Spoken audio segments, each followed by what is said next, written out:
Welcome to Around the World. I'm Suzanne Malveaux. Our special coverage continues on the new rules to protect your privacy from the vast buying powers of the federal government without compromising national security. President Obama just laying out his plan to reform the NSA surveillance program in a speech just a short time ago. The new safeguards include putting limits on the controversial bulk collection of telephone records, also setting up a special public advocate to argue privacy rights cases inside a secret intelligence surveillance court.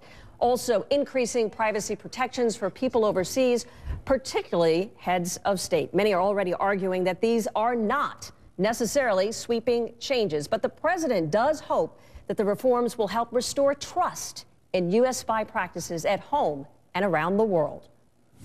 The directive makes clear that the United States only uses signals intelligence for legitimate national security purposes and not for the purpose of indiscriminately reviewing the emails or phone calls of ordinary folks. I've also made it clear that the United States does not collect intelligence to suppress criticism or dissent, nor do we collect intelligence to disadvantage people on the basis of their ethnicity or race or gender or sexual orientation or religious beliefs. We do not collect intelligence to provide a competitive advantage to U.S. companies or U.S. commercial sectors. The bottom line is that people around the world, regardless of their nationality, should know that the United States is not spying on ordinary people who don't threaten our national security, and that we take their privacy concerns into account. The president's decision to reform the NSA surveillance program is a direct result of the blockbuster leaks by former government contractor Edward Snowden. His revelations last year sparked concerns that the government had gone too far with its surveillance programs. Now, Snowden is in Russia after receiving temporary asylum. He got it with the help of course, WikiLeaks. I want to welcome WikiLeaks founder Julian Assange. He is a man who exposed volumes of secret government documents online years before the Snowden leaks. Julian Assange, thank you for joining us here. He joins us from the Ecuadorian embassy in London, where he has been holed up for more than a year and a half. And I've got to ask you this first go round here, straight up. When you listen to the president's comments here, it is the first time that we have seen at least some restrictions on the NSA since September 11th attacks. Requirements for specific approval from the courts, more oversight from Congress, specific presidential approval on spying on national leaders.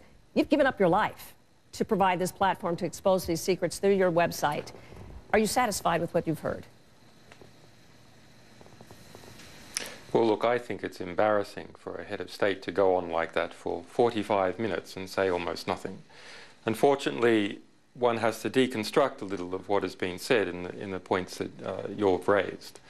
First of all, let's look for some positive in what has come out of here. Well, it's clear that the president would not be speaking today were it not for the actions of Edward Snowden and whistleblowers before him like Frank Drake and Binney. Those national security whistleblowers have forced this debate. This president has been dragged, kicking and screaming, to today's address. He has been very reluctant to make any concrete reforms, and unfortunately today we also see very few concrete reforms. What we see is kicking off the ball into the congressional grass, kicking it off into panels of lawyers that he will that he will instruct to report back at some stage in the future. My greatest concern, I think, looking at this broader package, is that there is what was not said. There was no restriction on secret law. The FISA court, which he named as the court that will review some of this process, is known to be the most secret captive court in the United States that's producing secret judge-made law. There was a law, Section 215, that was designed to protect American citizens from these invasive searches and seizures.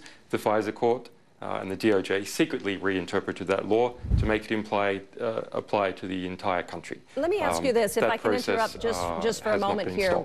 If I could just interrupt for just a moment here. One of the things that the president did talk about is at least some sort of public advocate who would work on behalf of individuals who they might have these the phone numbers, that there would be some process, that there would be a way of actually protecting those individuals. You don't see that that is significant in any way in trying to at least establish some sort of benefit, someone who would act on this person's behalf, a citizen's behalf? Well, look, the FISA court itself was originally set up following recommendations from the Church Committee in the 70s, and over time was quickly corrupted. So a public advocate constantly in the FISA court in that secret manner is unlikely to produce a decent result. That said, of course, it is a small advance. We have to see whether it be implemented, who would be this public advocate. Presumably they'll have to be security cleared, which means the NSA will have to approve of them in some way. There's still issues to do with the appointment of FISA court judges. But the big problem with the FISA court is the creation of secret judge-made law that is capable of reinterpreting anything that Congress passes in order to make it acceptable for the NSA to engage in bulk collection activity. What we didn't hear from the president was any meaningful protection of US business. And, you know, I've been involved in the tech industry for a long time. I know my friends in the US are really hurting as a result of of what has happened in the NSA. As far as the outside world is concerned, the United States has become an archipelago of coercion, where any person you were dealing with in business at Google or Facebook or Yahoo or at a telecommunications company might have become secretly an agent of the National Security Agency because they're ordered to do so by the FISA court, and they're forced to keep that secret or through the mechanism of national security letters. Let me talk a little bit. At the moment, Europe has much more competitive protections than the United States for cloud data. IBM's exports of its mainframe computers to China this year cut back 40%. Julian, the US tech industry is hemorrhaging, and there's no protection. No meaningful protection given in this. I understand your point there, because there are at least a group of people from the telecommunications business who did visit with the president who complained that there were problems in terms of competition, saying that their own software was being tainted. That was a problem to get public trust, if you will, for those particular companies. So that is a valid point. But the president did acknowledge that the U.S. has gone too far in spying on world leaders. He's saying that, you know, if he wants to talk to the German Chancellor, Angela Merkel, he can pick up the phone and call her, that he's not necessarily going to spy on foreign leaders, but would still spy on foreign governments. I want you to listen to the distinction that the president made. Now, let me be clear. Our intelligence agencies will continue to gather information about the intentions of governments, as opposed to ordinary citizens, around the world, in the same way that the intelligence services of every other nation does. We will not apologize simply because our services may be more effective. Isn't that an important distinction here? I mean, he does give some assurances that, you know, this is not going to be something that's going to be done nilly-willy here, that they will have to have at least some sort of national security concern if they're going to look at these foreign leaders and foreign governments. And he makes that distinction. Well, we heard a lot of lies in this speech by Obama. He said, for example, that the National Security Agency has never abused what it has done, when the FISA court has found, even the FISA court has found again and again that it has done just that. So if the National Security Agency is interpreting what national security means, the secret court, FISA, is interpreting what national security means, well, of course, these are ambiguous, woolly terms, and in a secret institution, they gradually become corrupted over time. That's precisely how we ended up in this process. But okay, you can say that we're not going to spy on Angela Merkel or yes, go ahead. Yeah, we're not going to spy on Angela Merkel or David Cameron. We're not going to spy on Angela Merkel or David Cameron or the Australian Prime Minister. Sure, but you don't spy on them. You just spy on everyone else that they talk to. I mean, it doesn't mean anything to not spy on world leaders. Maybe you can save a bit of PR flack if another Edward Snowden comes along. I don't think actually the spying on world leaders why it can cause PR problems. I don't see that, to me, as a real concern. The real concern is that when you have an organization as powerful as the National Security Agency has become, and its Five Eyes allies, and the cost of engaging in mass surveillance is decreasing about 50% every 2 years because of the cheapness of computers and the cheapness of bandwidth. That is a threat to constitutional government in the United States and also into other countries. What I wanted to see today was a mechanism that would retard that tendency of producing a long-term threat to constitutional government. I don't see that. I don't see that individuals are protected from those surveillance abuses. I don't see any prosecutions. You know a government is serious when it starts talking about someone's going to be prosecuted. It's going to prosecute Edward Snowden. Julian, I didn't see talk of prosecution of James Clapper, investigation of anyone being fired, the National Security Agency being split apart into its functions, decreases in budgets, or any protection, meaningful protection. We're going to get more. We're going to get more from you in just a moment. We've got to take a quick break here, but obviously we're going to get more about Edward Snowden. We're going to get more about Julian Assange, his own life there in the embassy, and what is next for him. We're going to take a quick break first.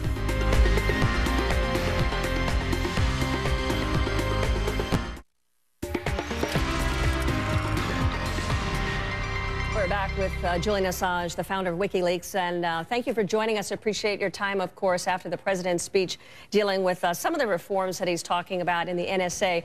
I want to talk about Edward Snowden, who is now in Russia. He's granted temporary asylum for his role in releasing and exposing those classified NSA surveillance programs. There have been some pretty high-powered folks who don't want to see Snowden harshly punished here. For instance, senators like Rand Paul, who we just heard from within the last hour, as well as the New York Times. Rand Paul saying, I don't think Edward Snowden deserves the death penalty or life in prison.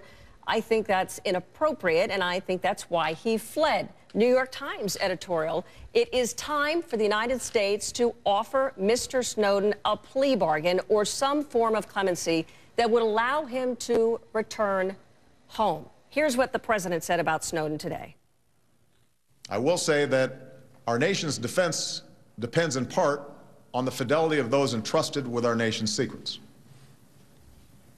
If any individual who objects to government policy can take it into their own hands to publicly disclose classified information, then we will not be able to keep our people safe or conduct foreign policy.